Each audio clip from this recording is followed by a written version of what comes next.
Do you feel guilty buying seedlings from the store when you could be sowing your own seeds and saving a few dollars? Well, stop it.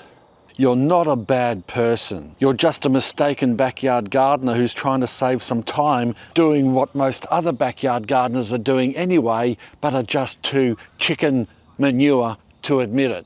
All these plants you see in these raised planter beds have all been purchased as seedlings, not grown from seed. And I don't care. And in this video, I'm going to give you several good reasons why buying your seedlings can be a good thing. Let's get into it. Look, even us pro backyard gardeners stuff up seedlings from time to time. We sow seeds and they don't come up. For one reason or another, the seed isn't viable, the timing was wrong, they got some type of disease or fungus, I didn't water them enough, I watered them too much, or there was some other obscure problem that prevented those seeds from germinating. But more than that, there are plenty of reasons why I still like to buy some of my own seedlings from the store or nursery.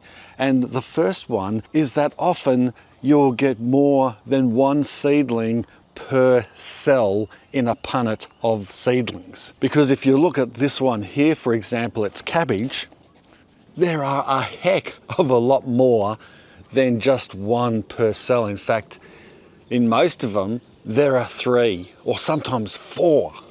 And the reason for that is the retailer or the person who packs these seeds and gives them to the nursery or the retailer, the last thing they want is just to sow one seed per cell and then only have 3 or 4 seedlings come up.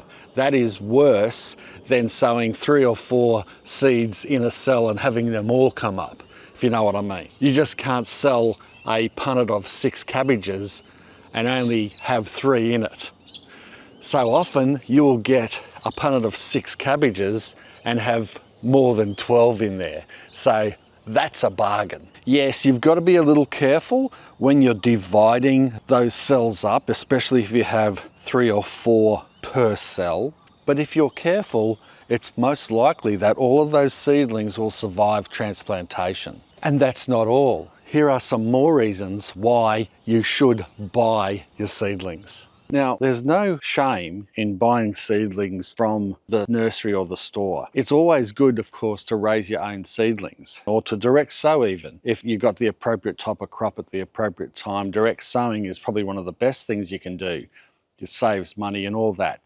But if you're a beginner gardener, sometimes it actually saves money to buy them from the nursery already at seedling stage, because you're getting them alive, you're getting them past that growth stage, you're not paying for the seed and then paying for the propagation equipment and all that and going through that extra time. These might seem like they cost more than a packet of seed, and which they do, but for say $5, you can get 10 or so plants and you easily make your money back. If they grow to maturity and then you eat them, and with the cost of peas in the supermarket, you'll easily get your money back on them. Plus, you're eating healthy, organic produce that you grew yourself at home and you know exactly what's in it. There's no sprays on it, there's no supermarket sprays or pesticide or even Mortine or any of those supermarket sprays that settle on the goods. There's nothing in it. There's no systemic pesticides or herbicides or fungicides or anything on these things. So all in all, especially if you're a beginner, buying these seedlings at $5 or so a punnet is quite good. And you can get some really good specials as well of, say, tomatoes I've seen is a really good one. They're starting to get too mature for the small pot that they're in, so the nurseries will mark them down. Well, if that's the case, you can get a tomato plant that's heading towards maturity, saving you several weeks of growing time, and you can plant that out into the garden and get a head start. Or you're behind because you're coming late into the season. Well, instead of trying to sow seed and waiting an extra several weeks, you can be buying them now from the nursery, and that saves you that time and you can catch up on the growing season. So there's a number of reasons why buying seedlings is a good thing. And at the end of the day, sometimes it's just easier and also cost effective to buy your seedlings at the seedling stage rather than sowing them yourself. So next time you decide to buy some seedlings, go forthwith with your head held high and buy those seedlings. And if Betty from next door whacks her head over the fence and says in a sarcastic, snarky way, "Did you buy those seedlings or did you grow them from seed?" Say, "Hey Betty, mind your own bizzo. That's for me to know and for you to find out." Unless it's your mother-in-law, of course. If she says something, well, just tell her you grew them from seed. She'll never know.